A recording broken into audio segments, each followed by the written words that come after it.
The night my sister left me to freeze in the snow was the night I learned that blood doesn't always mean loyalty. It was the kind of cold that doesn't just bite your skin, it seeps into your bones, crawls into your lungs, and makes every breath feel like inhaling shattered glass. The sky was pitch black, the wind howling like it was warning me, and the only sound louder than the storm was the pounding of my own heart. We had been arguing for hours before it happened. It started with something small, money. It always does, doesn't it? A few $1,000s from an insurance payout after our parents passed away. We were supposed to split it evenly. That was the agreement, but somewhere along the way, greed started whispering in her ear. She began questioning the paperwork, suggesting I owed her more for taking care of things. She acted like she was the only one who had suffered, like my grief didn't count.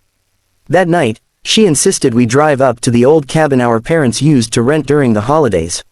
She said we needed space, needed to talk somewhere quiet. I remember hesitating. The weather forecast warned about heavy snowfall, but she brushed it off.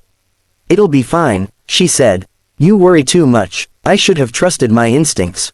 The road to the cabin was already buried in white by the time we arrived. Snow swirled violently in the headlights, making it almost impossible to see. When we parked, she turned off the engine and just sat there, staring ahead. The silence felt strange, thick, suffocating. Then she turned to me with a look I had never seen before. It wasn't sadness. It wasn't anger. It was calculation. She stepped out first, saying she needed air. I followed her, my boots crunching into the snow. The cold hit me instantly. We stood a few feet apart, the wind whipping around us. She started talking about the money again, her voice sharp and accusing. She claimed I had manipulated our parents before they passed, that I didn't deserve my share. I tried to reason with her, but she wasn't listening. Then she did something I still replay in my mind over and over. She walked back to the car. At first, I thought she was just ending the argument. But when I reached for the passenger door, it was locked. I knocked on the window, confused. She avoided my eyes. The engine roared back to life. I laughed nervously, thinking it was some twisted joke. "Stop playing around," I shouted. The wind swallowed my voice. She rolled down the window just enough for me to hear her words. "You'll slow me down." And then she drove off. The red glow of her taillights faded into the snowstorm, leaving me alone in a world of white and black. Panic doesn't arrive all at once. It creeps in. First, disbelief. Then fear. Then the terrifying realization that this is really happening. I ran after the car for a few seconds, but the snow was too deep. My legs felt like they were sinking into quicksand. Within moments, the vehicle disappeared completely. I was stranded miles from the nearest town, no phone signal, no shelter except the locked cabin. I pounded on the door, hoping against hope that maybe she had left the key under the mat like we used to when we were kids. Nothing. The windows were sealed tight. The storm intensified. Snow collected on my shoulders, my hair, my eyelashes. My fingers went numb first.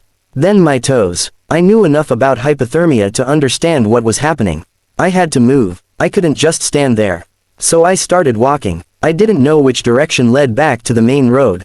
The world looked the same from every angle, an endless blur of white. The wind howled in my ears, disorienting me. I focused on putting one foot in front of the other. Just one more step, and then another. After what felt like hours, but was probably less than 30 minutes, I stumbled over something hard beneath the snow. It was a fallen tree branch. I fell face first into the freezing powder, and for a moment, I didn't want to get up. It would have been so easy to close my eyes. The cold was starting to feel warm, almost comforting. That's the dangerous part. Somewhere in the back of my mind, I heard my mother's voice telling me to fight. I forced myself to roll over and sit up. My body trembled violently. My teeth chattered so hard it hurt. I screamed for help, even though I knew no one would hear me. But someone did. A faint light flickered in the distance. At first, I thought I was hallucinating. Hypothermia can do that, but the light moved, slowly, steadily. Headlights. I waved my arms with the last bit of strength I had. The vehicle stopped a few yards away. A man jumped out, shouting something I couldn't understand. He rushed toward me, wrapped a heavy blanket around my shoulders, and guided me into his truck. I don't remember much after that. Just warmth. The hum of the heater. Darkness. When I woke up, I was in a hospital bed. My body ached, but I was alive. A nurse told me I had been found wandering near the highway, suffering from severe hypothermia. If the driver hadn't spotted me when he did, I might not have made it through the night. The police came shortly after. They asked how I ended up out there. At first, I hesitated. Admitting what my sister had done felt surreal. But I told them everything, the argument, the locked car, her final words. 3 days passed. On the third day, while I was still recovering, a detective returned with news that made my blood run colder than the snow ever did. My sister had shown up at the bank. She was trying to claim the entire insurance payout. She brought documents stating that I was deceased. According to her story, I had insisted on staying at the cabin alone during the storm. When I didn't return, she assumed the worst. She even had the audacity to cry in front of the bank manager, playing the role of the grieving sibling. What she didn't know was that I was very much alive. The bank, following procedure, had requested official confirmation before releasing the funds. That delay saved everything. When the police informed them of the situation, her performance crumbled. She was arrested later that day. I didn't go to see her.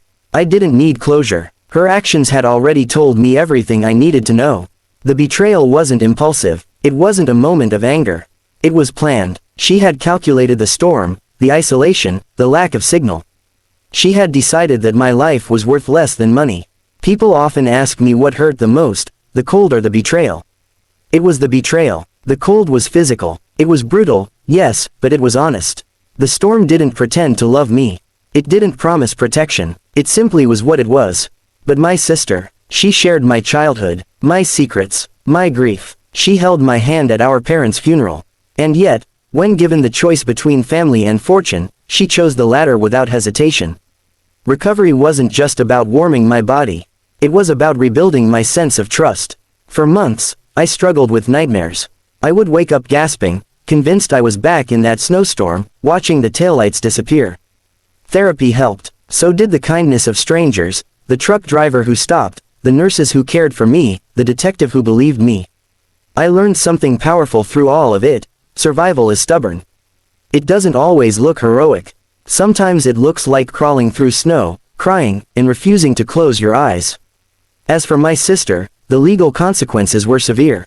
Fraud, attempted financial exploitation, reckless endangerment, the list was long. But no sentence could fully measure what she tried to take from me. I don't hate her. Hate would mean carrying her with me every day. Instead, I let her go. Not because she deserves forgiveness, but because I deserve peace. When winter comes now, I don't fear it. I respect it. I remember that night not as the time I was abandoned, but as the time I survived. The snow that almost became my grave became proof of my resilience. And here's what I want you to take from my story. Sometimes the people you trust most can become strangers in an instant. But even when you're left in the cold, literally or metaphorically, you are stronger than you think. One step, one breath, one stubborn refusal to give up. That's all it takes to make it through the storm. 3 days after she tried to claim my money, I walked out of that hospital into the crisp winter air. The world looked different, brighter, sharper. I inhaled deeply, feeling the cold fill my lungs, not as an enemy this time, but as a reminder. I was still here, and no amount of snow, greed, or betrayal could take that away. 3 days after she tried to claim my money, I walked out of that hospital into the sharp winter air with a new understanding of the world.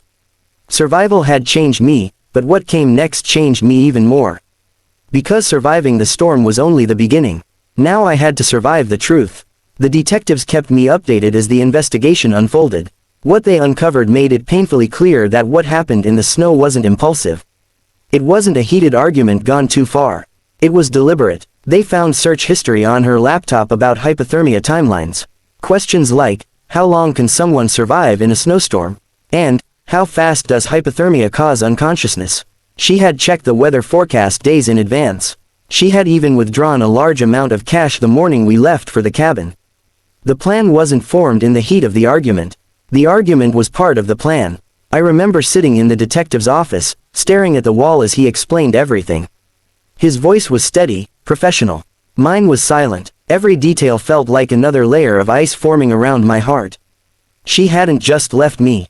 She had prepared to. The prosecution moved quickly. Fraud, attempted theft, falsifying documents, reckless endangerment. The bank manager gave a statement describing how convincingly she cried, how she clutched tissues and spoke about losing her only sibling. She even asked how long it would take to access the funds because she needed to start over. Start over, as if I was already buried. Friends and distant relatives began reaching out when the news spread. Some offered support, others wanted gossip, a few tried to defend her, suggesting stress or grief had clouded her judgment. But grief doesn't lock car doors and drive away. Stress doesn't forge paperwork declaring someone dead. Choice does. The hardest part wasn't the legal process. It was the memories. They came back in fragments. Snow swirling under headlights, her hand on the steering wheel. The sound of the engine as she pulled away. But then other memories surfaced too, childhood ones. Building snowmen in the yard. Sharing secrets under blankets. Promising we'd always protect each other after our parents were gone. When did that promise expire? Therapy became a lifeline. My therapist asked questions I didn't want to answer. Do you miss her? Yes. Do you hate her? Sometimes. Do you blame yourself? More than I'd like to admit. Because here's the truth no one talks about. When someone betrays you that deeply, part of you searches for your own fault. I replayed the argument over and over. Could I have said something different? Could I have seen the signs earlier? Was there a moment where this could have been stopped? But responsibility belongs to the person who made the choice. Winter slowly gave way to early spring. Snow melted into slush. The world softened. I visited the stretch of highway where I had been found. Not to relive it, but to reclaim it. I stood there, feeling the breeze on my face, and realized how narrow the line between life and death truly is. A few more minutes in that storm, and the ending would have been different. The truck driver who saved me visited once. His name was Daniel. He told me he almost didn't take that road because of the weather. Something made him change his mind at the last second. Didn't feel right going the other way, he said. Fate, instinct, coincidence, call it what you want. I call it a second chance. The trial began 6 months later. I chose to attend, not for revenge, not even for justice in the traditional sense. I went because I needed to look at her without snow between us. She looked smaller than I remembered. Not physically, emotionally. When our eyes met, there was a flicker of something. Regret, fear, anger that I survived. She never apologized. Her defense tried to argue that she panicked. That she didn't think I would actually die. That she assumed I would find shelter. But panic doesn't explain forged death claims 3 days later. The prosecution presented the search history. The weather reports. The bank surveillance footage. Each piece formed a picture that was impossible to ignore. When it was my turn to speak, I didn't yell. I didn't cry. I simply told the truth. I described the cold, the fear, the moment I realized the car wasn't coming back. I described how it feels when your own sibling decides you are expendable. The courtroom was silent. Even she couldn't meet my eyes then. The sentence was substantial. Years behind bars. Financial restitution. A permanent record that would follow her long after the snow melted from memory. But as I walked out of the courthouse, I didn't feel victorious. I felt free. Freedom isn't always loud. Sometimes it's quiet. It's the absence of waiting for another betrayal. It's the understanding that you survived the worst thing someone could do to you, and you're still standing. Life didn't snap back to normal. There is no normal after something like that. Holidays felt different. Birthdays felt incomplete. Family gatherings became smaller, quieter. Some relatives distanced themselves, uncomfortable with the reality of what happened. I learned to build a new definition of family. Friends who showed up consistently. Neighbors who checked in. Strangers who became steady presences in my life. Family, I realized, is less about blood and more about behavior. Trust became something I handled carefully. I didn't shut the world out, but I stopped assuming closeness guaranteed loyalty. People reveal themselves through actions, not titles. Financially, the insurance money was eventually released, properly, legally, with safeguards in place. But it didn't feel like a reward. It felt heavy. That money carried the shadow of what nearly happened. I used part of it to move somewhere new. Not far, but far enough that I didn't drive past that cabin anymore. The cabin was sold. I didn't want it. Some places hold too much silence. There were nights, though, when anger resurfaced unexpectedly. A random snowfall would trigger it. I'd watch flakes gather outside my window and feel my chest tighten. Not from fear, but from disbelief. How could someone I loved weigh my life against a bank account and choose the latter? But healing isn't linear. It moves forward, slips back, then moves forward again. About a year after the trial, I received a letter. The handwriting was familiar. I knew who it was from before I opened it. She Wrote about loneliness, about regret, about realizing too late what she had thrown away. She said she thought the money would solve her problems, that it would make her feel secure. Instead, it destroyed the only real security she had, family. She asked for forgiveness. I didn't respond immediately. Forgiveness is complicated. It's not a switch you flip because someone asks. It's a process. Sometimes it's a choice you make for yourself, not for the other person. After weeks of thinking, I wrote back. Not with anger, not with warmth either. I told her I hoped she used her time to understand why she made the choices she did. I told her I survived, not just physically, but emotionally. And I told her forgiveness would take time. Maybe years, maybe never in the way she wants. But I refused to let bitterness freeze me the way the snow almost did. Today, when people hear my story, they focus on the drama, the storm, the arrest, the courtroom. But what matters most isn't the betrayal. It's the survival afterward, because surviving isn't just about not dying. It's about choosing to live fully after someone tries to diminish you.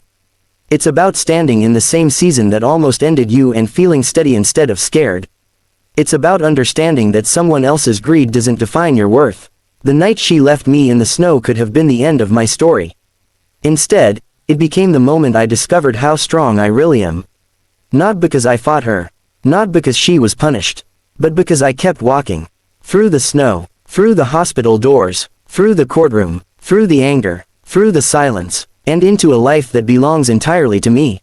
If you're listening to this and you've ever felt abandoned, emotionally, financially, physically, hear me clearly. Someone else's decision to leave does not determine your destiny.